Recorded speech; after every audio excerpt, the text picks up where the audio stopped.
Hello, beautiful people. We are making mac and cheese today. Now, if you don't know how to make anything, you have to know how to make some good Haitian mac and cheese because this thing is fire.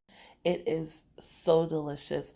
And as you can see, my mac and cheese is nice and creamy, very cheesy, and most importantly, very delicious. So if you like to know how I make my mac and cheese, stay tuned. What we will be needing to make this is Gouda cheese. Now, this aged Gouda cheese is honestly what you need to make your mac and cheese taste amazing.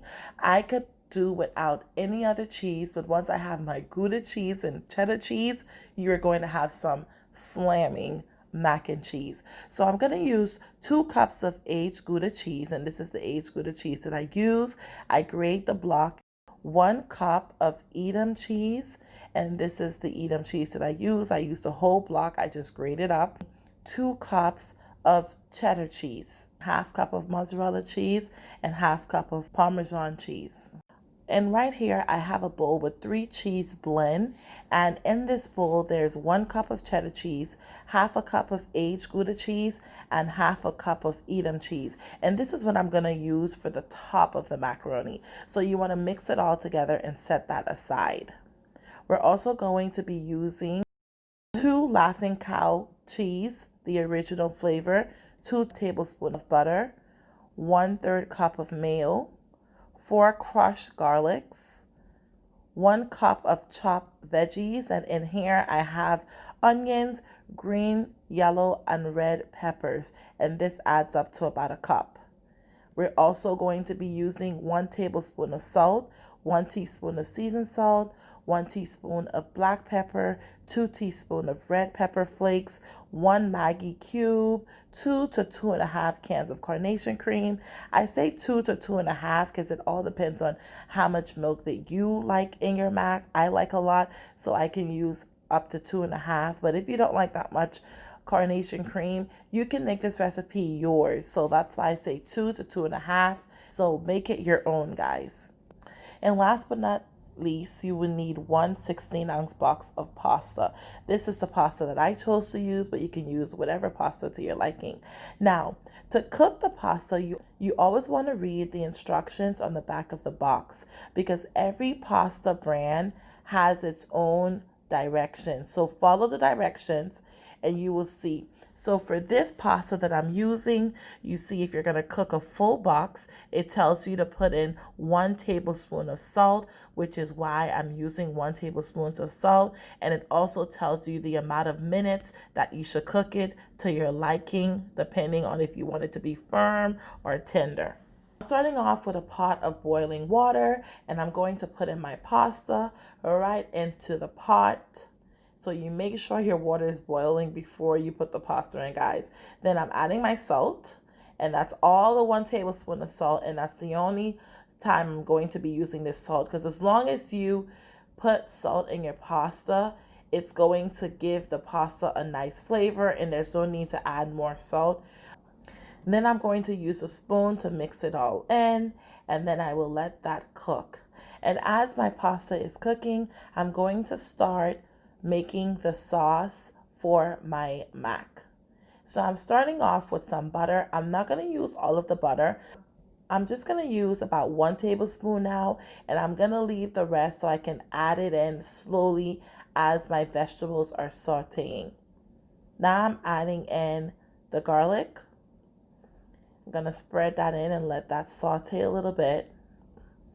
Now I'm adding my vegetables, and I want my vegetables to saute really, really nice with the butter and the garlic. And it's going to give your macaroni a really, really nice flavor. Now I'm going to crush my Maggi bouillon really, really fine over my vegetables to flavor up the vegetables and to give it a nice taste.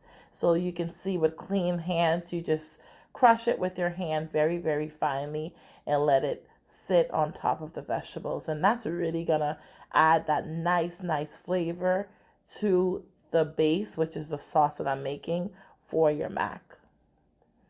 Now I'm gonna mix that up a little bit and let that sit and saute. Now I'm adding a little bit more of the butter, which is why I leave it on the side, because as you're sauteing the vegetables, it will start to dry up. So that's why I leave the butter on the side so I can add it in when needed. If you wanted to add ground beef, ham, or any meat of your choice, this would be the time to put it in so that it can saute well with the vegetables and the garlic, and that will allow your macaroni to have an amazing flavor. But I'm not adding any meat, so we're gonna carry on. My vegetables are nicely sauteed, and now it's time to add the cream in. So I'm putting in 1 can now, and I'm going to put the next can when the pasta is in the pot. I personally like to do it this way. I like to literally have everything sit on top of my pasta, but I start off with a base so that way when the pasta hits the pot, it's not like dried up, if that makes sense. Now I'm adding my 2 Laughing Cow cheese, and I'm going to press them down until they melt into this sauce.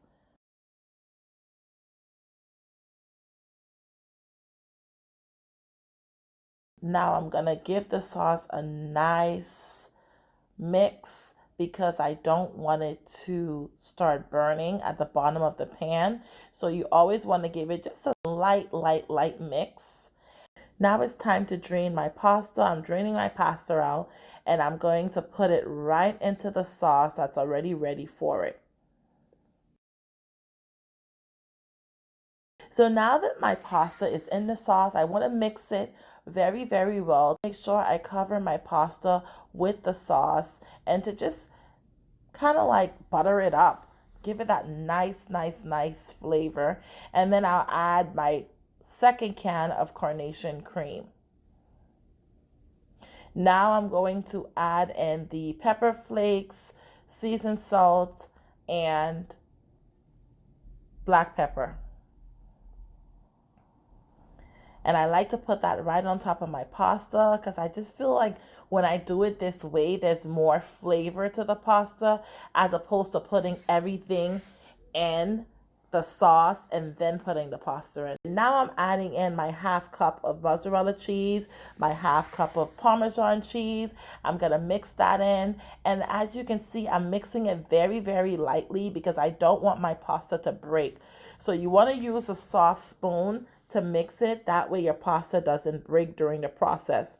Now I'm going to add in the main cheeses, which is the aged Gouda cheese, the Edam cheese, and the Cheddar cheese. This is the first set that I'm adding. So that's the 2 cup of Gouda cheese, the 1 cup of Edam cheese, and the 2 cup of Cheddar cheese. I add that inside of the pasta, and I'm going to mix that in very well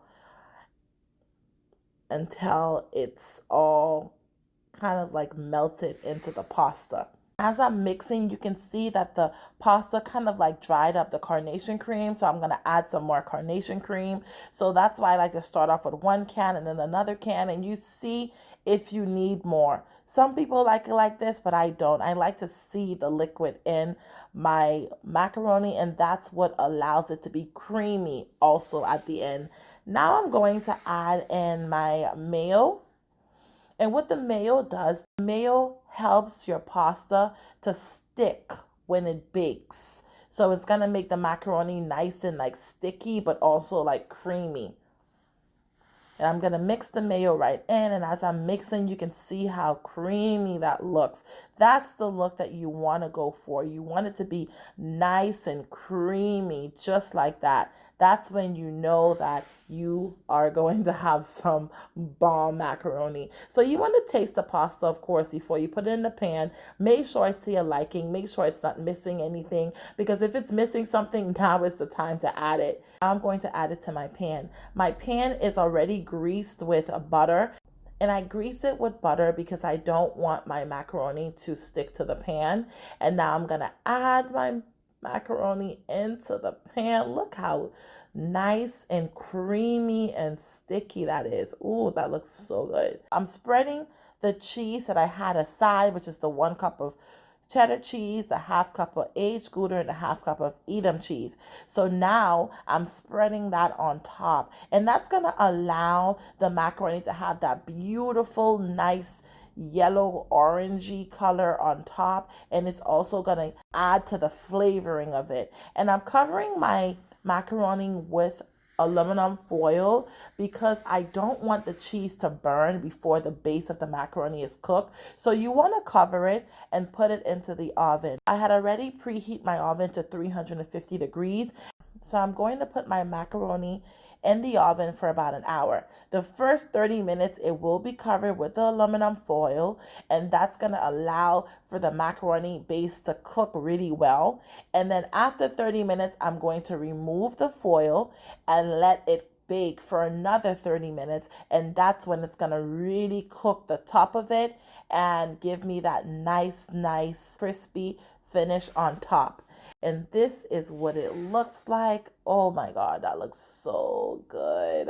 Guys, I love a really cheesy macaroni. Now, let me share this with you guys. If you cut your macaroni right away when it's hot, this is what happens. You have to let the macaroni sit for about 30 minutes so you can get that nice finish. So I'm cutting it right now to show you guys, if you cut your macaroni right out the oven, how it's going to look. See, this is what it looks like.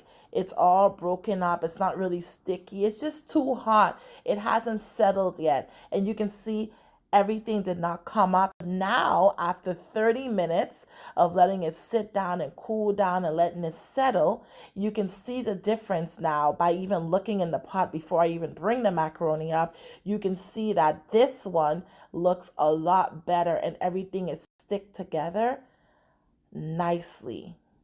There you go.